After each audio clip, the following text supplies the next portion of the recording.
계속해서 광주 전남권 소식입니다. 추석 명절 연휴에 집을 비운 이웃들이 혹시 주변에 있지 않습니까? 역기성이 점점 늘어나는 추세인데 혁신도시의 직원들도 추석을 쇠려고 나주를 떠났습니다. 윤군수 기자가 보도합니다. 명절 연휴를 하루 앞둔 지난 5일, 혁신도시 이전 기관 사무실에 짐꾸러미가 흩어져 있습니다. 출근할 때부터 귀향 준비를 해온 겁니다. 가족끼리 같이 올라가는 상황이어서 오늘 그래서 회사 버스 이용해가지고 좀 짐을 좀 쌌습니다. 나주 혁신도시에 입주한 공공기관 직원들은 대부분 전세버스를 이용해서 단체로 서울로 역귀성했습니다. 그나마 버스를 갖다 사측에서 제공을 해주니까 그나마 좀 남 부분은 있지만은 피곤하죠. 왜냐면은 거기 가서 또 그 가방을 들고 집에 가야 되니까. 지금은 6개 기관만 이전해 있지만 나머지 10개 기관이 모두 옮겨오는 내년부터는 명절 때마다 짐 풍경이 펼쳐질 걸로 보입니다. 이건 하나밖에 없는데. 서울행 열차가 들어오는 기차역에는 나이든 어르신들이 무거워 보이는 짐보따리를 들고 열차를 기다리고 있습니다. 추석을 새로 자식들이 있는 서울로 역귀성하는 겁니다.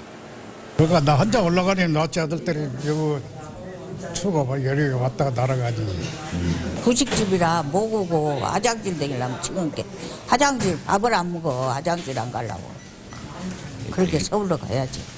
농촌의 고령화 그리고 홀몸노인의 증가 등으로 역귀성은 매년 늘어나는 추세입니다. 국토부의 조사 결과를 보면 올 추석엔 역귀성 비율이 13.8%로 7년 전에 비해서 2배 가까이 늘 것으로 전망됐습니다. 역귀성 인구가 늘어날수록 명절의 교통체증은 덜할 가능성이 높지만 농촌의 고향 마을은 갈수록 황량하게 느껴질 수도 있습니다. MBC 뉴스 윤문수입니다. 광주 전남에서 홀로 사는 노인이 15만 명에 이르고 있습니다. 새정치민주연합 인재근 의원이 국회 입법조사처와 통계청 자료를 분석한 결과 2013년 기준으로 65세 이상 노인 가운데 광주에서는 3만 3천 명, 전남에서는 11만 2천 명이 홀로 사는 것으로 나타났습니다. 전국적으로는 65세 이상 노인 가운데 독거노인의 비율이 20.5%로 5명 중 1명꼴이었습니다. 오늘은 추석인 동시에 절기상 백로입니다. 가을이 성큼 다가온 순천만 정원과 나간읍성은 가을 분위기를 만끽하려는 관광객들로 크게 붐비고 있습니다. 김종태 기자가 보도합니다. 순천만 정원 넓은 평원 활짝 핀 코스모스 위로 가을빛이 내려앉았습니다. 하루가 다르게 높아지는 청명한 하늘을 배경 삼아 이제 막 피기 시작한 억새밭이 발길을 붙잡습니다. 뜨거웠던 여름이 지나고 푸른색이었던 나뭇잎도 붉은색으로 갈아입을 준비에 나섭니다. 억새밭 사이로 길게 뻗은 메타세카이어 길을 걷다 보면 어느덧 시간 가는 줄 모릅니다. 친구들과 또는 가족들과 가을의 풍경을 담기 위해 연신 카메라 셔터를 누르느라 분주합니다. 특히나 이제 이곳에 가꿔진 코스모스는 굉장히 자연스럽게 또 넓은 대지에 펼쳐 있어서 사진 찍기도 참 좋지만 가을을 느끼기에 참 좋은 곳인 것 같아요. 나간읍성 초가지 위에는 탐스러운 호박이 익어갑니다. 한가위 정을 흠뻑 담은 고향집 살인문 안쪽에는 갖가지 조롱박이 줄줄이 매달렸습니다. 주변으로는 보기에도 먹음직스러운 수수가 익어가고 집 마당에는 여름 내내 빨갛게 익은 고추가 널려 있습니다. 아침 저녁으로 날씨가 서늘해지면서 가장 바빠진 것은 마을 안악들입니다.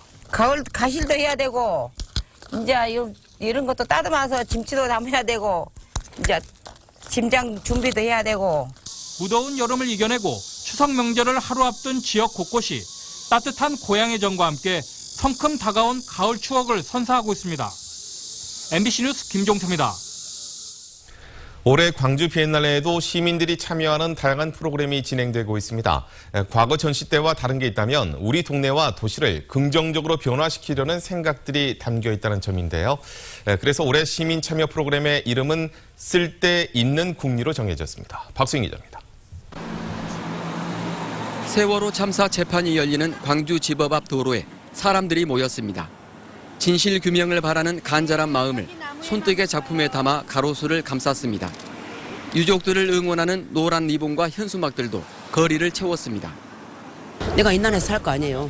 그러면 우리 세대보다는 다음 세대 아이들 안전한 사회 아이들 낳으라고 할 것이 아니라 지켜줘야죠.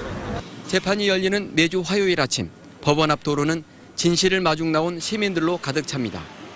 그래서 이 길이 세월호 진실을 마중하는 길이 되기를 바라면서 지금 일주일에 한 번씩 서 있는데 그거를 가지고 많은 사람들이 그런 마음을 모아서 시민참여 프로젝트로 작품을 만든 거거든요. 비엔날레 전시장 옆 영봉제 습지엔 폐자재를 활용한 작은 정원이 생겼습니다.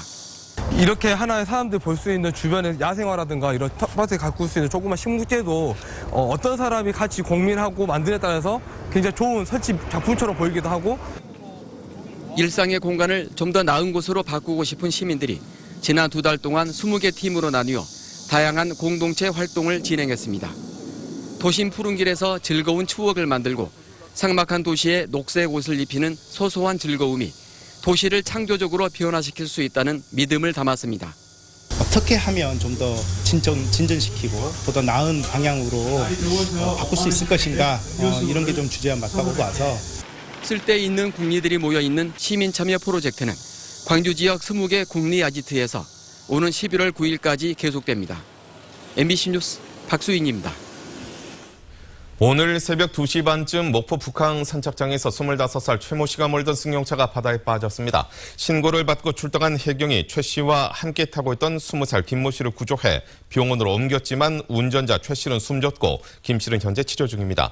해경은 연인 사이인 이들이 친구의 차량을 운전하다 사고가 난 것으로 보고 정확한 경위를 조사하고 있습니다.